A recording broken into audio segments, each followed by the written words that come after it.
Hey everybody, welcome back. LynwoodCoaster.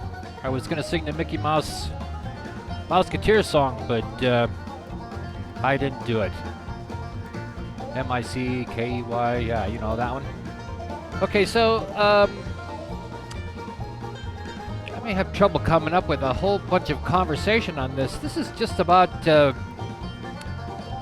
something that you could do. Every once in a while you run into a situation like I did here. I had a certain amount of space I wanted to fill, and I had this idea in my head on how I wanted to fill it. The two roller coasters that were in here before, if you've been watching my videos, you know that they were just really, really big.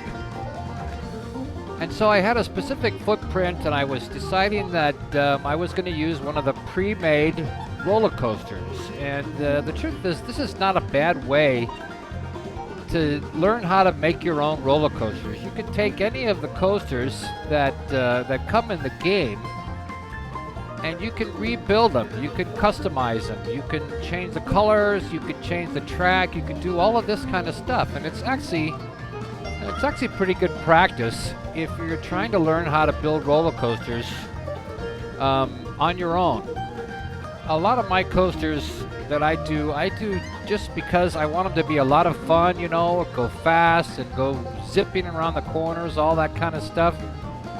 And so they're not usually very realistic, which doesn't bother me. I know a lot of people really like to see realistic roller coasters, but you know, this is just a game after all. So for me, it's fun just to make, you know, something that looks cool and is exciting to ride on.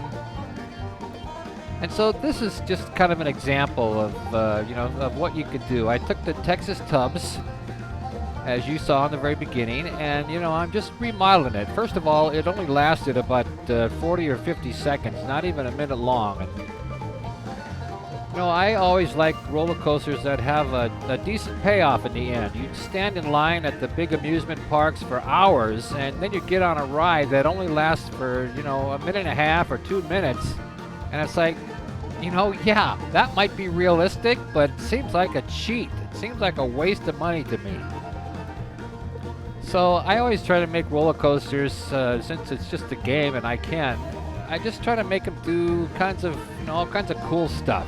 You know, go way too fast and corner way too sharp, all that kind of stuff. This one here actually is not too bad, and of course we're running, you know, at super high speed. I've got the game sped up, and I've also got the video compressed so that I don't have a 1-hour video about how to redesign a roller coaster. And the truth is, this isn't really about how to redesign it. It's more about the fact that you can.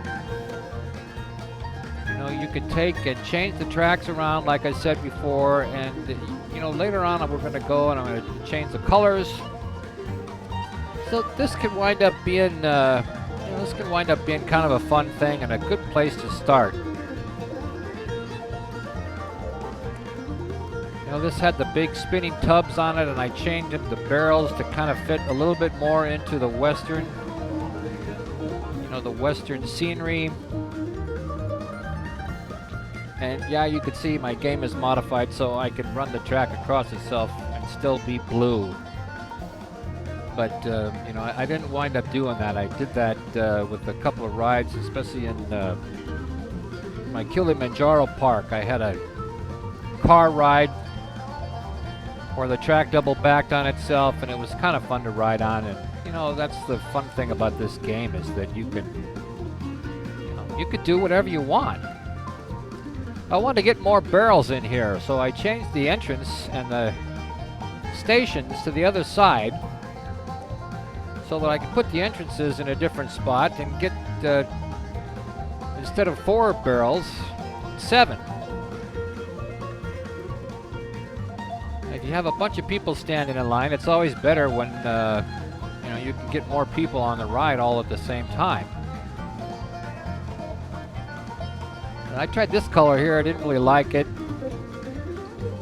Kind of an olive green. It wasn't very good looking, but you know, we've got this orange and the green thing, color scheme going on in this area, so this is what I wound up coming up with.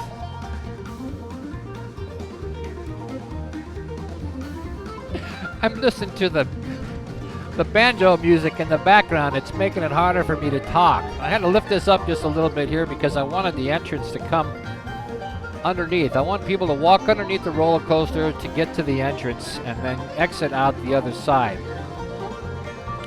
So I spent a bunch of time doing this, and you know, I switched it all around, so it's kind of cut up, but that's the reason.